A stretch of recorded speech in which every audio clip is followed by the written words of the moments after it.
Zofukula ndi zolemba za mabuku a mitundu yosiyanasiyana ndi kafukufuku amene adachitika ku dziko zimapezeka kuti kuli zolemba zina zimene zidafukulidwa ku mphanga imene imatchedwa kuti ku nkhalango yayikulu kapena kuti mudera limene limatchedwa kuti Qumran Desert limene lili ku nyanja yakufa. Koma kumeneku kuli mphanga imene imatchedwa kuti Cave number 11. Zotengatenga zimene zidapezeka kumeneku zili ni mbiri yofotokozera za mzindawu kuti udachitika motani, pamene pali nkhani ya pa Genesis chapter number 14, 17, 18 komanso Aheberi chapter number 7 verse yake ya number 1. Zikuoneka kuti ndondomeko yomveka bwino idapezeka kuti olemba nkhani zomveka bwino za mzinda wa Yerusalemu umene mu bukumu ukutchedwa kuti Salemu zimamveka bwino kwa Abrahamu, chifukwa Abrahamu atakumana ndi Melikizedeki ndi pamene Melikizedekiyo ankamfotokozera mbiri yonse ya mzinda otchedwa Yerusalemu umene Vatican ndi Meka akuyang'anako maso, chimene ndi chiyambi cha nkhondo zikakhuza dziko la Israeli. Maso akuyang'ana pa umodzi mwa mizinda itatuyi. Mizinda iwiri idachita chikwati, idachita chinkhoso, ikuchitira limodzi kumenyana ndi mzinda wa Yerusalemu, kusonkhanitsa maiko ndi mzinda wa Yerusalemu, pamene pamapeto pake padzapezeke nkhondo ya tsiku lalikulu ya Armagedo ikuchitikira ku mzinda omweyo. Ana Mulungu, pamene Bible limatiuza kuti ndi mpweya wa mphuno ya wamwambamwamba adzatha asilikali amenewa. Sono ana Mulungu, msonkhansonka osonkhana ku phiri ku chigwa cha Armagedo, nkhani iyi ana Mulungu ndiyozama koposa tisoweka thandizo lochoka kwa Mulungu. Ndiye kamzinda kameneka simungakafotokoze momveka bwino ngati simungafukule zimene Abrahamu adalemba kapena kuzifotokoza. Nawo olemba mmenezi zimene ndikufotokozazi ndi mbiri ndi history imene anafotokoza Abrahamu atakumana ndi mkulu ameneyi otchedwa Melikizedeki. Mkumanowu wokumanawu ofotokozerana za mzinda wa Yerusalemu umene udachitika unachitika patangopita masiku 15 Abrahamu atapulumuka, Loti atapulumutsidwa ndi Abrahamu. Patangodusa masiku 15 ndi pamene mukukaupeza mkumano umene ukuchitika pakati pa Abrahamu ndi Melikizedeki ogawana za chachikumi. Ndi Bible kuti tikadalemba zonse malo okhalapo akadasowa.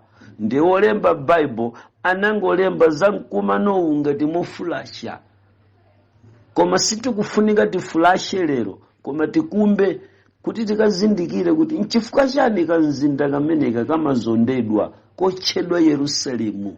Sikuti Aisraeli akumenyana, Mapalestina akumenyana zonama, zimenezi zili ndi chinthu cha uzimu kunsiku akeku.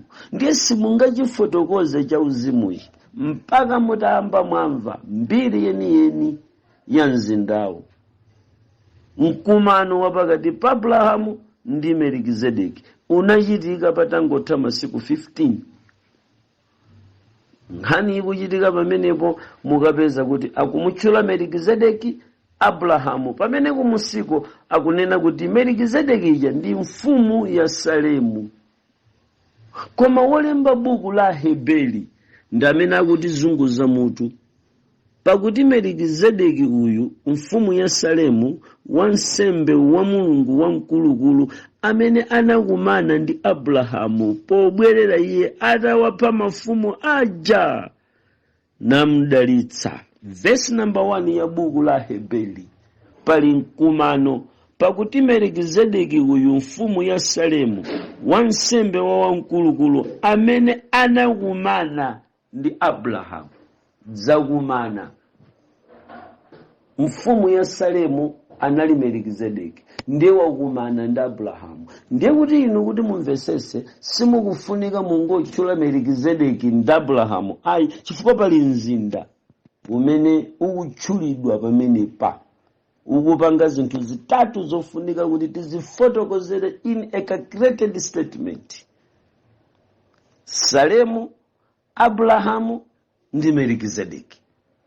Ndiye kuti pamenepa pali Melikizedeki wansembe wa mkulukulu, mwini wake wa mzinda wa Yerusalemu. Sitikupeza Melikizedeki wa mkulukulu mwini wake wa mzinda wa Meka ayi. Chabwino tibwerereni ku mabuku ena ngati ku Korani ndi mbiri zina mahadithi zimene zimatifotokozera za Abrahamu ngati mwini wakenso wa mzinda wa Meka. Ndiye kuti mzinda wa Meka ngati utakhala kuti ndi mzinda wa Meka kuti Abrahamu ukunkhuza, mukapita pa buku ilili mupeza kuti ndiye kuti Abrahamu ndi mwini wake wa mzinda wa Meka. Teti musiye ukhale waje munthu. Koma mzinda uwu mukumvawo Salemu akuti mwini wake si Abrahamu, mwini wake ndi Melikizedeki wansembe wa Mulungu wamkulukulu, ndiye mwini wake wa Salemu. Vesi lokhali likupasani kuti ku dziko lonse lapansi tilibe mzinda umene kungakachitike chipembedzo chovomerezeka ndi Mulungu.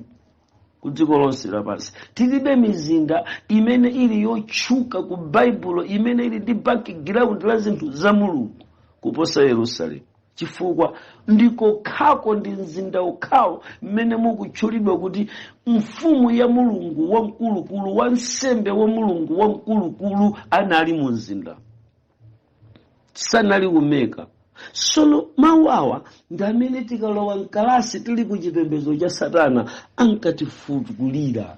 Mwauona mzindawo ndi mzinda ukhawo umene kudapezeka wansembe wochoka kwa Mulungu wamkulukulu, wansembe wokhala mu mzinda umene. Now this ndi ganizo la wansembe wamkulukulu, ndi ganizo potiphunzitsa amati ndi ganizo la Mulungu wansembe wamkulukulu amene akupezeka mu mzinda wa Yerusalemu. Akuti ndi ganizo limeneli ndi limene tsopano Satana adapita kukakweza mzinda wa Meka wa mzinda wa Vatikani, kumene Satana ndiyerekeziyo amafanizira kuti kuli wansembe wamkulukulu amene ndi papa lero. It's a counterfeit. Kaya mukundimva amatiuza choncho ni ulula mayeso tu pano sakumva wanthu. Mzinda wa Yerusalemu uja Baibulo latiuza pano pa Hebrew chapter number 7 verse number 1 kuti kunali Melikizedeki amene anali mfumu yayikulu ya mzinda wa Salemu, ameneyo anali wansembe wa Mulungu wamkulukulu.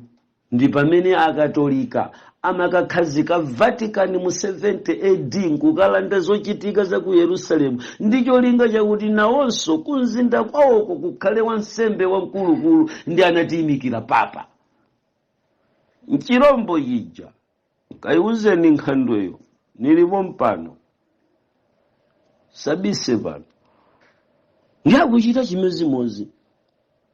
Na mukayang'ana mzinda pamene mukupeza pa buku la Hebeli akukuza ni za mzinda wamkulu, za wansembe wamkulukulu okhala ku Yerusalemu. Ndi pamene tikupeza kuti chipembedzo cha chikatolika chayika wansembe wamkulu ku Vatikani. Ndiye wansembe wamkulu ali ku Vatikani mbiri Satana mwini wake amauza kuti mwaphonya, chifukwa wansembe wamkulukuluyi anapezeka ku Yerusalemu, sanapezeke kwanuko ku Vatikani. Tengani zipangizo za nkhondo tikagumule mpaka tikakhale pamene paja. Ineyo ukapanda kupanga chotheka iwe dziko lapansi osalimbana ndi Yerusalemu mpaka kukadikira mpando pa Yerusalemu, ineyo ndikukupasani makobiri, ndikukupasani zili zonse, ndiye mabomba mukuwamvawa, ndi zida za nkhondo mukuzimvazi. kulimbirana cha akamabwera Satana sakufuna pamene papazimveka mawu akuti wansembe wamkulukulu ali ku Yerusalemu kumapanga kuti inu yomwe tinamiza wansembe wamkulukulu yomwe mwamuyika ku Vatican. So tikamanena za chikatolika ku dziko lapansi kuti nchirombo nkhani simapezeka ku chivumbuluso kokha, ikupezeka ku buku lomweli la Genesis, ikupezeka ku buku limeneli la Heberi. Timapeza wansembe wa wamkulukulu. Now part 1 yakuyankha kwanga kwachiwiri ya phunziro langa la mugawo 2 lofotokozera za nkhondo ya Mapalestina ndi Maisraeli ndikukamba ndikufukula chiyambi cha mizinda itatu. Mizinda iwiri yachita chinkhoswe, Vatican ndi Mecca zakwatirana, zavala velo zili limodzi. Ndikunena pano chisembwere chili mkati kuti akayambe kubereka ndipo akuswa sangasanga mavasa pa banja limene la Vatican ndi Mecca. Masultani mukuwaona mmene akuyendera kukacheza ni papa, mukuwaona ni ubwenzi kankhondo pasipasi. Pali chimene ndikufotokoza ineyo lero lochi kaudani aka kakuti wansembe wamkulukulu sanaonekere ku Mecca, wansembe wamkulukulu sakuchokera ku Vatican koma akuchokera mu Salemu. Muyambe kukhala ndi chithunzi chimenecho mpingo wa Mulungu ku dziko lapansi. Nangotsegula kumene studio ija pamenepa tayamba kuchita broadcast live ku studio imeneyo kuchokera ku mapiri akamanda Twaib Ahmadu Hamidi Ali. Tamvera mukabwerera ku buku la Genesis kulankhula za Yerusalemu uja. Buku la Genesis likutiuza pa chapter number 14 likutiuza za mkumano wa Abrahamu ndi Melkizedeki. Now chikuchitika njani pano? Chipembedzo cha Chisilamu nobwereza dudala pamenepa chimachita keremu za Abrahamu kuti amakhuzidwa pa nkhani ya mzinda wa Mecca, kunena kuti pakaba iyeyi pamene anapita kukamanga guwa la nsembe tiye ntapasa Abrahamu akhale pamenepo. Mmene zakumana Melkizedeki ndi Abrahamu mwini wake wa ku Mekayo wakayika guwa la nsembe ku Mekayo sakumuuza za Mecca, na Yesu akumuuza za Vatican. Ndi Chisilamu nachonso chaona mitu iwiri ija yaona kuti taponyanso pano Melkizedeki mmene wakumana ndi Abrahamu mmolomoti Abrahamu yo wamanga kale guwa la nsembe pa Mecca pa mkumano wa anthu popemberera Mulungu woona wa Chisilamu ochedwa Allah iwo Abrahamu. Mmolomoti kuzitiuza za pamenepa nawenso pofotokoza ukukambira naso ndi uyu mpaka mukupatsana zinthu, kupatsana mituka, kupatsana chakhumi, mukupasa kwa ndani, mukupereka kwa mfumu ya mzinda uti, si mzinda ya Mecca. Mfumu yakumana nayo apa, meya akumana nayo apa pale, si meya wa Mecca, si meya wa Vatican, koma meya wa Yerusalemu. Ndiye kuti pano ngati Abrahamu ali ndi mzinda, ndiye kuti ni Meccayo mzinda wopanda ntchito wa munthu Abrahamu tinaye gawo lanji. Not mentioned ngakhale za ulosi kuti mzinda udzakhala ndi ntchito iliyonse kulibe. Pasulani zikhulupiriro zimenezo chilibe ntchito iliyonse, ndikungozika maziko ankhondo jihadi chifukwa ndiye lilime likutuluka ku umodzi wa mitu imeneyi, two-headed dragon. Zakanikana pano pa buku la Genesis akumana ndi Abrahamu wanuja amene mmati ndi anamanga Mecca, amene mmati ndiye chiyambi cha Mecca. Zakumana atu apa zakumana ndi Melkizedeki.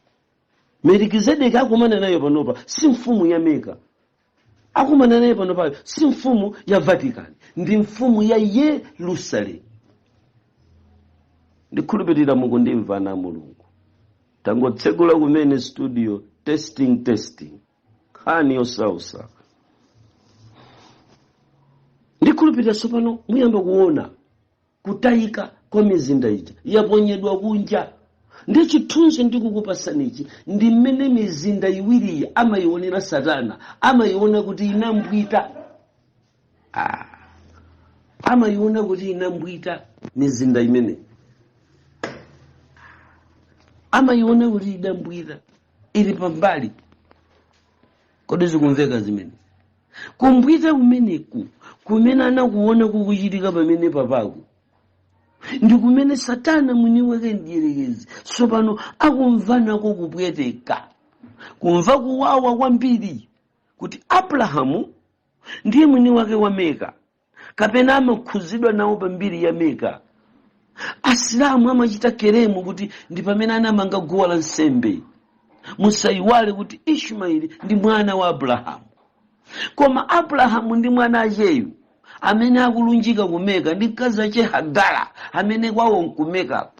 Zaphonya kulibe wansembe wamkulukulu ali pa Yerusalemu. Chimenechi Nsilamu adaona pamene amabwera Muhammadi kudzayamba kuchita nkhondo zake za Badri ndi nkhondo zina zimene iye adachita.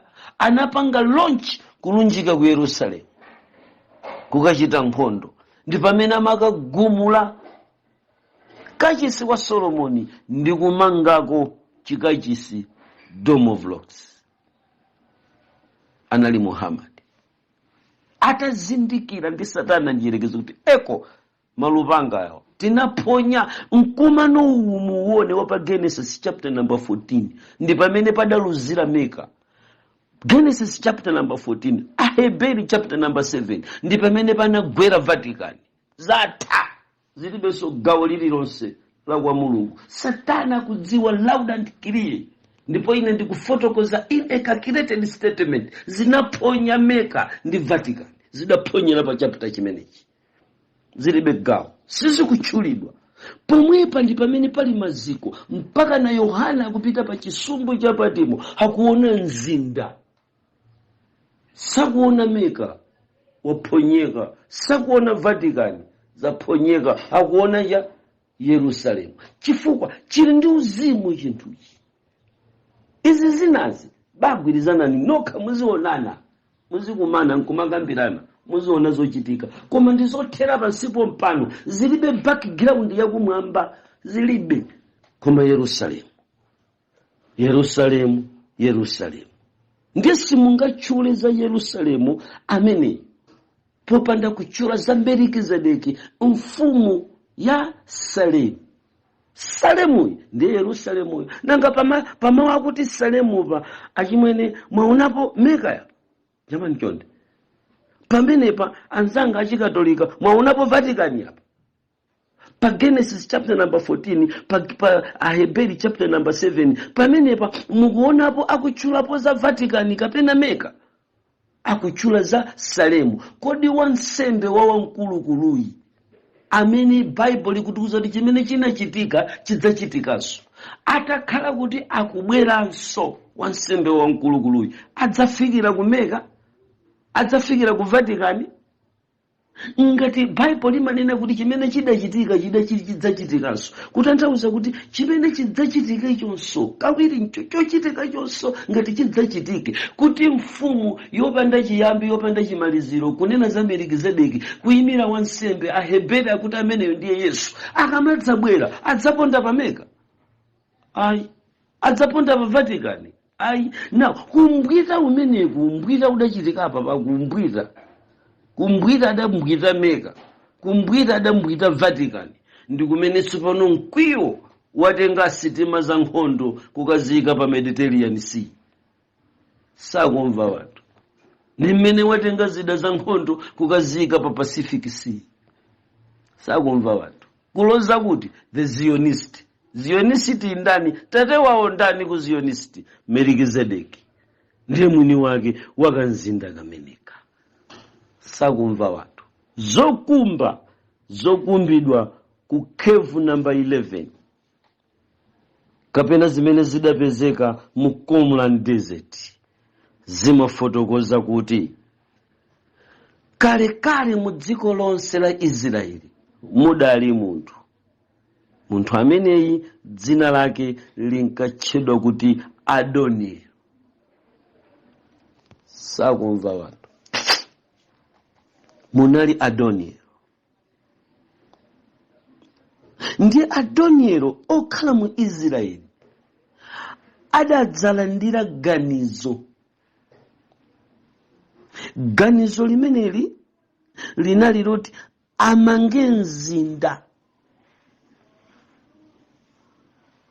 Mzinda umene mwini wakeyo amanena kuti mudzakhala chilungamo ndi mtendere. Ndiye kachigwa kameneka akadzamanga ndi kamene kadzayambe kuti kadzakhale kuti Salemu kapena kuti chigwa cha Save, kutanthauza mtendere. Muchigwa chimenechi Adonieleyo pofuna kumanga kamzinda kameneka amati akamange pakati pa dziko la Israeli. Sono tamverani, mbiri imanena kuti Adonieleyo adali munthu osowa mtendere kwambiri ndi zochitika za mzinda wa Yerusalemu. Mota atawoloka ana a Israeli ndi kukalandira dziko la Promised Land, dziko lolonjezedwa loyenda mkaka ndi uchi, alowa Kanaani mpaka kukachita discover dziko limene lilotchedwa Israeli, kumene Ayuda ndi mtundu onse uja otuluka adakakhalako. Chikhalidwenso choyipa chidatuluka ku dziko la Israeli.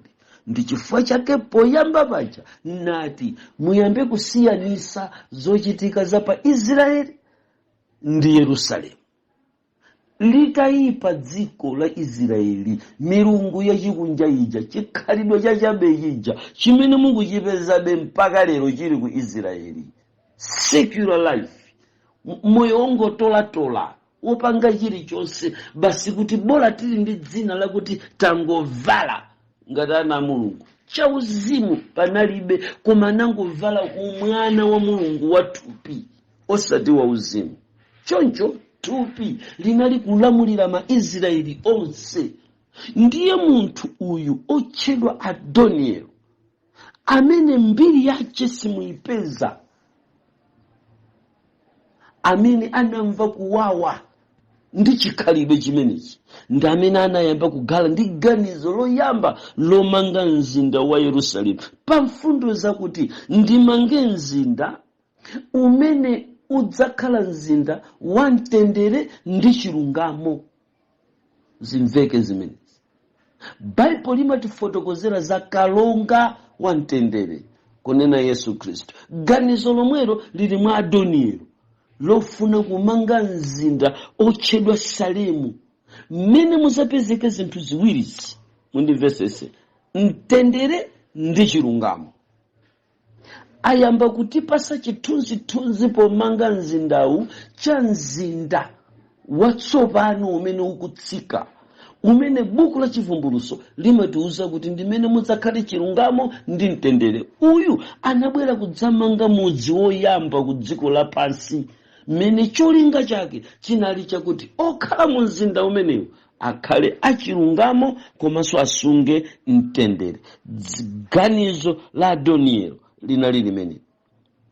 Anali atatopa ndi chikhalidwe choyipa cha mu mzindawu. Ndipo mzinda umene ndidza mangewu uzakhala mzinda umene nzika zomwe zidzakhala mmenemu zidzakhala zosagwira uta, kunena nkhondo. Sizidzagwiranso nkhondo. Pamenepo nkadamuyitana wamboni abwere apo, nkadaitana malifoma abwere pamenepo, adzayambe kufotokoza za nkhondo, za asilikali ankhondo, nkhondo nchani pa chinthu cha uzimu. Mu Yerusalemu akuyikaniratu chimenechi chisakhalepo. Sono nkhondoyi sili ku Yerusalemu imeneyi poyamba pano ayi, koma pa primary kufotokozera kwangako nkhondoyi ili ku Israeli. Koma kanzindaka poyambapo Adonielo anali ndi ganizo lakuti mu mzinda umenewu musazapezeke zida za nkhondo, koma ngati nkotheka azizangoyimba. Ndi Adonielo analetsa kuti ndikadzayamba kumanga mzinda umenewu malamulo ache musazapezeke chida chilichonse chomenyera nkhondo koma zida zoyimbira. Anali olemera, wachilungamo, komanso wamtendere. Anali Adonielo. Sakumva watu. Adonielo ndamene anayamba kulemba malamulo okhalira pa mzindawo ndikadzamaliza kumanga. Lamulo nambala 1, asabe, usaphe, olo kudana ndi nzako. Ndipo pamwamba pa malamulo amenewa adanena kuti odzalowa mu mzindawu adzakhale atamangika pa lamulo la chikondi limodzi lokha, konda nzako monga uzikondera iwe. Amene akalowe mu mzinda umenewu mayeso ake adzakhale munthu kuti amakwanitsa munthuyo kukonda nzake ngati mmene amazikondera. That is first qualification imene adzalowere pa Salemu. Amene yuto anali Adonielo. Ndikuyamba kuona kuti Adonielo chikoza kukhala a heavenly being. Kuzachita represent Mulungu paganizo ilili.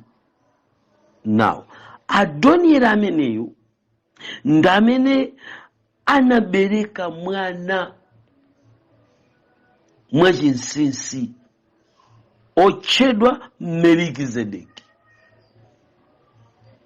Now, ndi ganizo lakuti Adonielo, a heavenly being, yokhala ndi foundation yomanga Yerusalemu, wabereka mwana inamutcha kuti Melikizedeki. Ndikumene kumabwera ganizo lakuti mbiri ya uyuyi kulibe, ndi amangoti opanda chiyambi kapena chimaliziro. Tilibe munthu ku dziko lapansi ana Mulungu amene anabadwa opanda chiyambi kapena chimaliziro. Na nthaka iyi kulibe. Imene mukuyipeza pamene papayi ndi second edition ya interpretation ya verse limeneli, yofotokozera za Melikizedeki opanda chiyambi kapena chimaliziro. Mpingo wa Mulungu ndikhulupirira kuti simuli kutali ndi chimene ndikufotokoza ine pano. Now, kubadwa kwa Melikizedeki, atabadwa Melikizedeki anakafika kukakhala mfumu.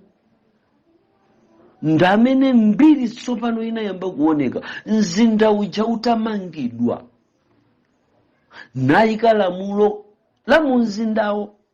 Ndiye anthu oyamba kukalowa mu mzinda umenewu anali 1200 amene mfumu iyi Melikizedeki mwana obadwa kuchoka kwa Adonielo, amene Adonielo sitikumpeza m'Baibulo, tikungopeza mwanayi chifukwa uyu anali munthu olemera chabe, wokhala ndi ganizo limene ndikulinenali lomanga mzinda wamtendere, mmene simuzapezekamo nkhondo, mmene simuzapezeka udani.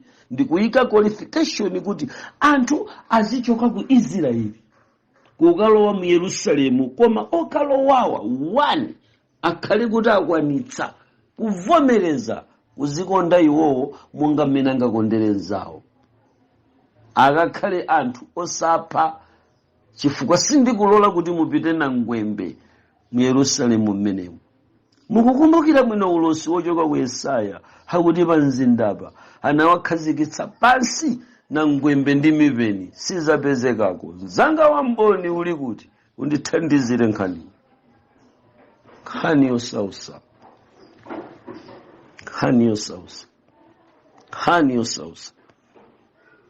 Tamuona Melikizedeki kuti akayambe kutchedwa opanda chiyambi ngakhale chimaliziro. Ayi ndi mwana obadwa kuchoka kwa Adonielo. Adonielo ndiye founder wa mzinda wa Salemu. Ukutchedwa Salemu bwanji chifukwa unali mzinda okhala ndi lamulo. Munthu amachita kutengedwa kukhala pa mayeso, akapambana mayeso awayike mukamzinda kameneka. Kale lo nkhani yosausa. Mwanjira ina tikuona kuti gulu anthu amene anakhazikitsidwa pakamzindaka amatipasa chithunzithunzi chakumwamba kwina, kumwamba kwa dziko lapansi kumaumbika mu Yerusalemu. Ngakhale kamangidwe kake anamanga mwaluso ndi kuyerekezanso kuti anthu amene adzakhale akumakwana mu mzindamu adzakhale ndipo anthu oyamba kulowa chiwerengero chawo ndi chimene ndachifotokoza chichi. Akunena kuti malowa uwamange koma akhale kuntunda chakumadzulo kwa phiri la Azitona, Mount Zion. Ndabwera Twaibu Ahmadu Hamidi wabwera kukupasani sopano udani uja, the Zionist. Mumange kuti kanzindaka mukamamva silamu akuti tiombera sitimafuna ma Zionist, naye mukamamumva papa ndigwira nkhondo ndipita ndikakhale pa mzinda. Chidachitika ncha Adonielo mbambo wake Amelikizedeki wolemera koma munthu wamtendere wopanda mbiri bwinobwino amene anali ndi ganizo lomanga kamzinda kamene timakatcha Yerusalemu kaja kotchedwa Salemu. Mukukapeza kuti kakuchita nawo zokambirana pakati pa Melikizedeki ndi Abrahamu ku Genesis chapter number 14, kamene mukukapeza kakukambidwanso ku Hebeli chapter number 11 7 verse 1 kupita kumusi. Kuti mumve bwino nkhani imeneyi, mumve pano. Pomanga kamzindaka anauzidwa kuti akamange chakumadzulo kwa phiri la Azitona, Mount Zion, Yerusalemu. Ndi kamene kali lero kaja. Now, chifukwa chakuti ndi pa Mount Zion okhala pamene papawa amatchedwa ma Zionist. Zionisti akunena za kagulu kokhala mkati mwa mzinda umenewu umene unamangidwa chakumadzulo pang'ono kwa kaphiri ka Mount Zion. Gulu lobadwa kuchoka pamenepa, aluya, akuti the Zionist. Agendeni Hamas ikuyangana the Zionist, Jihadi ikuyangana the Zionist, Hezbollah ikuyangana the Zionist, Liberation African Army ikuyangana the Zionist. Nkhani osausa ana Mulungu. Zimenezi ndikuti simungalumpe ngati mungafune kumva nkhani ya nkhondo imene ikuchitika pakati pa ma Israel ndi ma Palestina.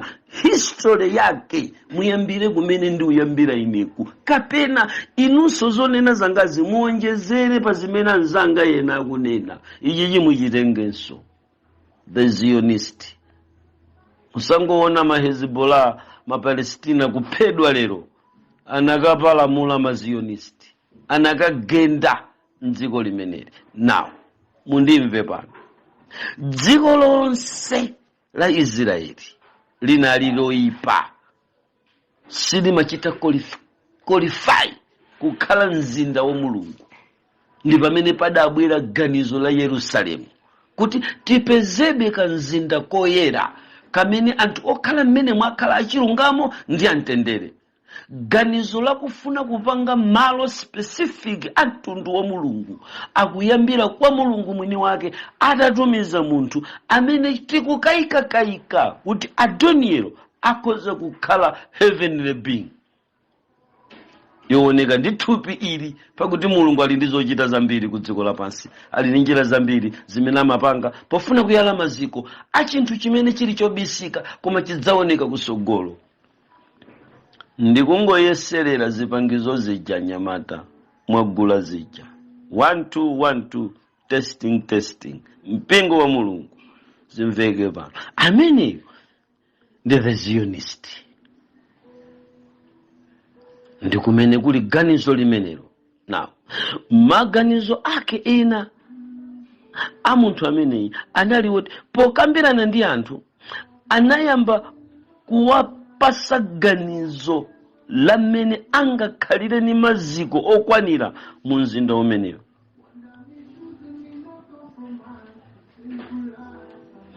Akamufunsa amayankha anthu kunena kuti ndikupanga mzinda okhala anthu oyera mtima. Mzinda ndikupangawo ndi okhala anthu oyera mtima, Yerusalemu. Adonieli anali ndi mwana mmodzi yekhayo yemwe ndi Melikizedeki, imene anampanga kukhala mfumu ya Salemu. Ndi chifukwa chake timampeza kuti ameneyi akukhala mmenemu. So tamverani, Melikizedeki ameneyi uchisilamu ndi amene mumamumva kuti Sadiki.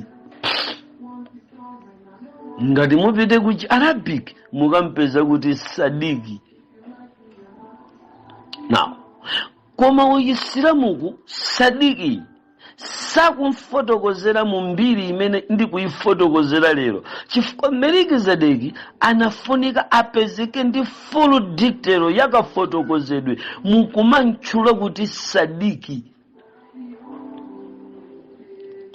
Nkhani yosausa ndiye inali mfumu yoyikidwa ndi bambo wake Adonielo, ndi imene ikukumana ndi Abrahamu.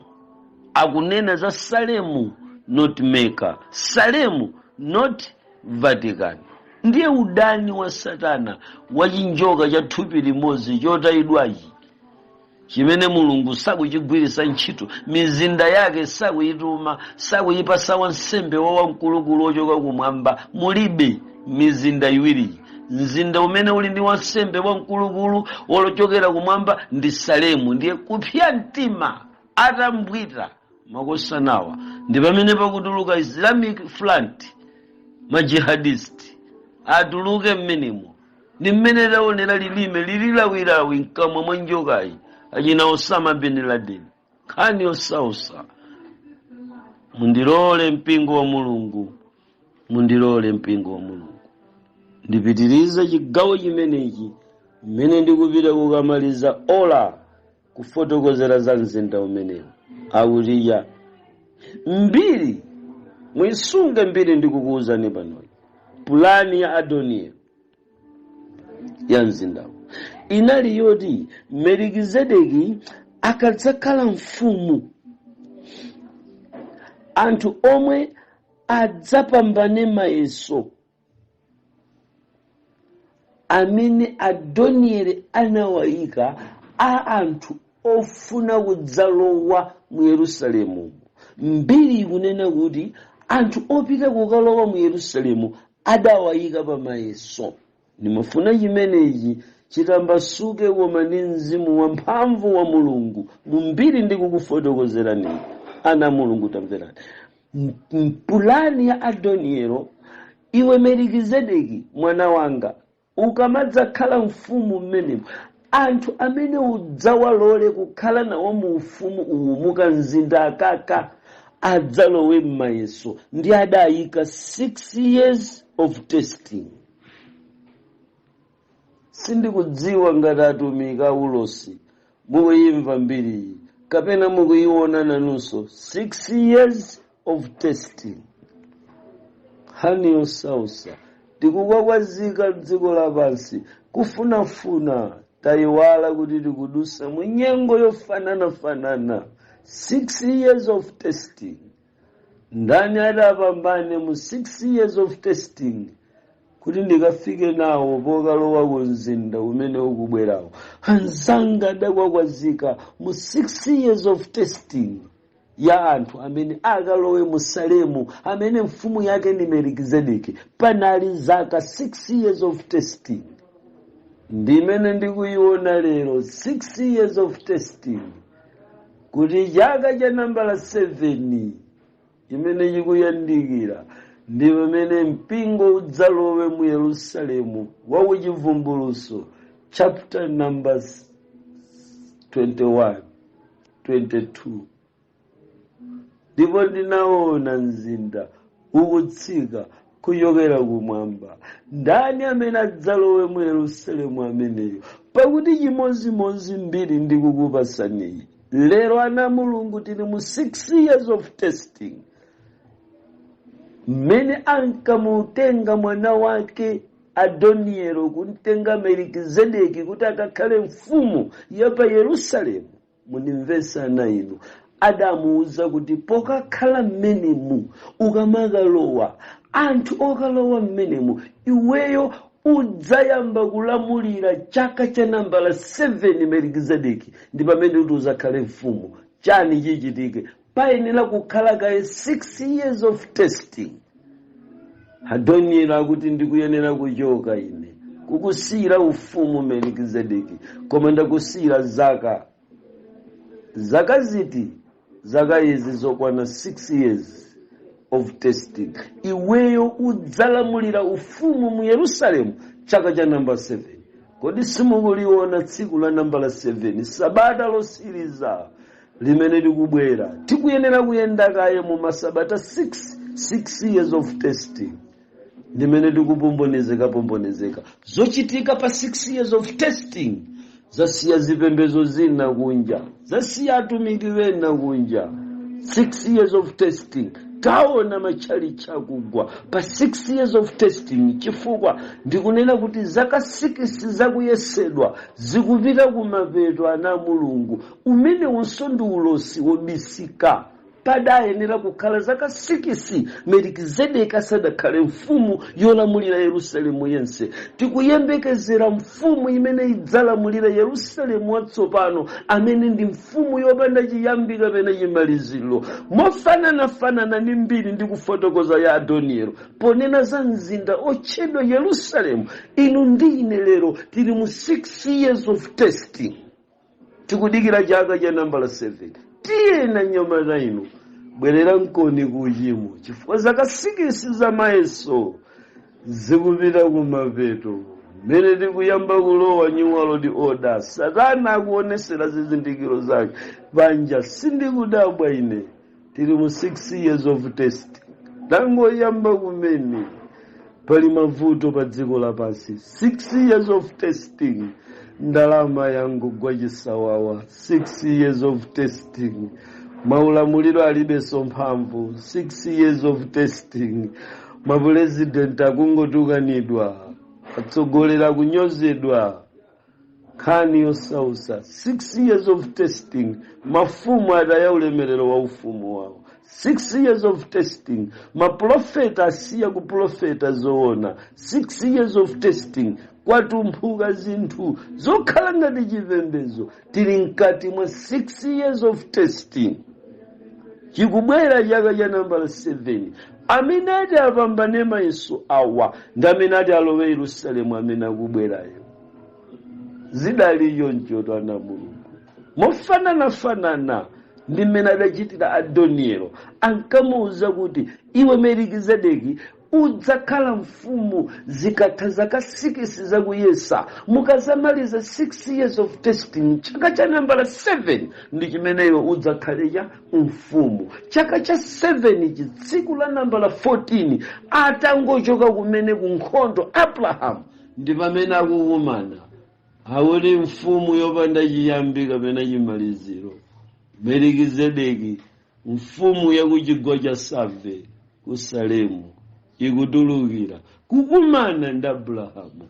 Hapasane mphoto zimene achita atamaliza kuchoka ku nkhondo ndi kuyembekezera chaka cha 7 chimene chikubwera posachedwa. Ndikakumane ndi Melikizedeki na Abrahamu. Ndachoka kumene ku Sodomu kukalanditsa Loti. Nditalalikira uthenga mchigwa cha dziko lapansi ine tribe. Inu abusa, inu alaliki. Muyembekezere kuti chimukuchitazi zili ni mphoto. Mukudusa mu 6 years of testing. Musadabwe kuti mukutukanidwa ni mamembala. Chali chichija wantu akutawani. Mwasala nokha 6 years of testing. Mene ni mayamba utumiki. Ninkaona utumiki cha chikulu. Koma lero nilineka ni mwana wanga hajifa. Na nivuja. Nasala hajifa kaulitoja. Nasala hajifa eka. Utumiki wanpabalalika. Usaope ntumiki. 6 years of testing. Mpaka kuninyoza yonja Kirisitu. Uniruwana yonjile. Ntumiki wao. Ine mbusa wao. 6 years of testing. yachitika nchani? Nkamaona wantu wosavala ali muchalichi 6 years of testing.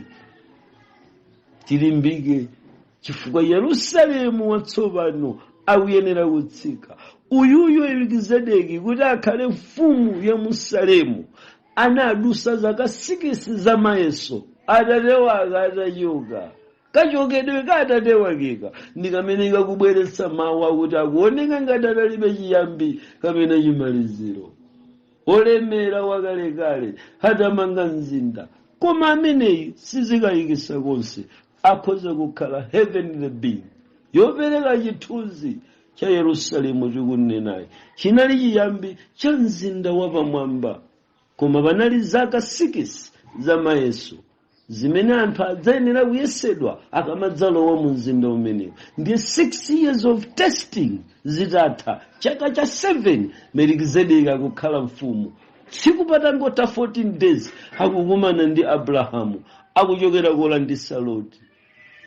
Muchiona chithunzithunzi chimenechi ndekuti pali mphotho pamene Melikizedeki wachiwiri akubwera, amene alibe chiyambi kapena chimaliziro, amene ndi Yesu. Ndekuti ine ndi inu lero tikuyenda mu 6 years of testing, zaka zongoyesedwa, zaka zopingidwa, zaka zimene tikukumana ndi mayesero a mitundu. 6 years of testing. Kodi ndilimba ikupita kumapeto, nyengo ya zaka 6 posachedwa pompa tikulowa mchaka cha nambala 7 akubwera Melikizedeki akumane ndi Abrahamu.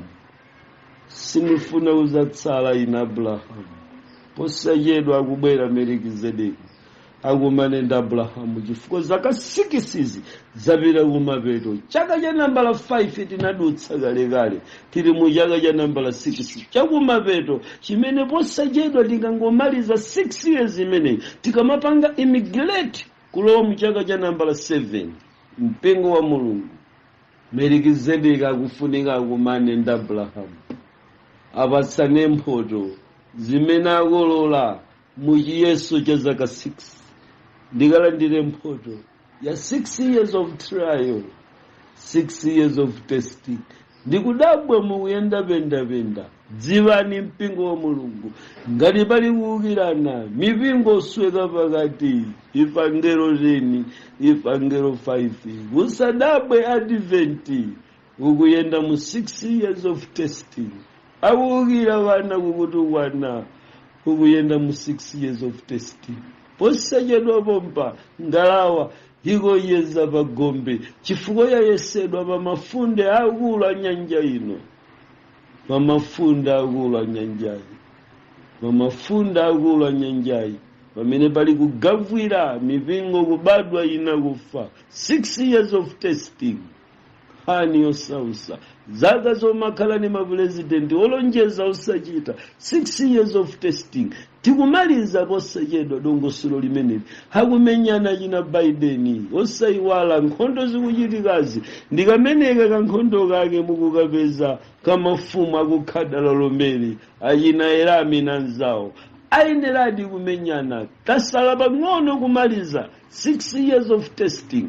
Amene ati agonjese chiyeso cha zaka 6 ngamene anali mandated kulowa mu Yerusalemu, amene mfumu yake adayenera kukhala Melikizedeki. Bible langotiuza kuti Melikizedeki alibe chiyambi kapena chimaliziro, alibe makolo kapena kutere, koma kunena moona ku dziko lapansi ngati zidakanika Yesu weniweni kubwera ku dziko lapansi ngati nzukwa anabadwira kwa Mariya abambo wake Yosefe. Ndi mmene zidakhaliratu, anakhalako nchiyembekezo m'mimba mwa munthu mwachifanifani. Sizingatheke kuti Melikizedeki akhale ku dziko ngati chinzukwa.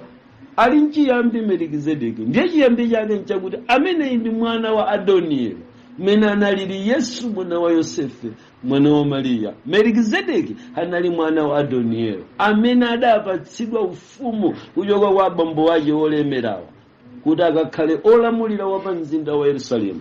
Chifukwa chake mumamva pa buku la Genesis chapter number 14 komanso Genesis Aheberi chapter number 7 akuti pasa dzina la wansembe wa wamkulukulu. Atu ayibunga mwalowera kunkuti mati muzitiuza za nkhondo ya ku Palestina.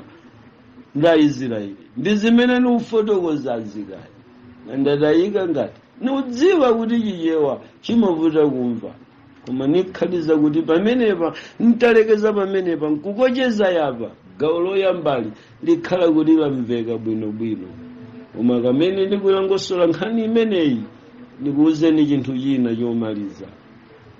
chomalizachi ndichiyambira pakuti atasankhidwa kapena atapatsidwa ufumu Melikizedeki kuchoka kwa abambo wake adasiya mu mzindamu abambo wake Adonielewa atamanga kanyumba kokongola ndiye kuti kanyumba kameneka ankafunitsitsa kuti mu nyumba imeneyi azasankhe munthu mu ufumu wake mmodzi amene adzalowe ku nyumba imeneyi koma womusankhayi asazakhale ochokera ku banja la chifumuli adzakhale wamba kankhani kamenekanso kamafanana ndi kuyitanidwa kwa mitundu nkhani ya Salemu niyozama kwambiri kunali kuyamba kwa kuyitanidwa kwa mitundu kuyitanidwa kwa mitundu inali pulani yabe ya mkulu amene inali pulani yabe ya mkulu amene ndiye pa nyumba ya chifumu yake ya Melikizedeki pambali pakepo adamanga manshoni imene ankafuna kuti munthu wina adzakhalemo sotamverani pamene zinkapita zaka cha nambala 4 maere a munthu okakhala mu nyumba ya pambali pa manshoni imene Adonieli adamanga mu nyumba ya chifumu imene adadzalowamo ndi Melikizedeki wansembe wa wamkulukuluyi koma maere a munthu okakhala nyumba imeneyo ya pambaliyo anagwera Samaelo so Samaeloyi ndi wa mitundu pamenepa ndiye kuti ndayamba kukupasani phata la Mapalestina Samaelo khani osausa ndiloleni ndipumule ayaya phika pala ndiyambe ndamwa tikumane tsiku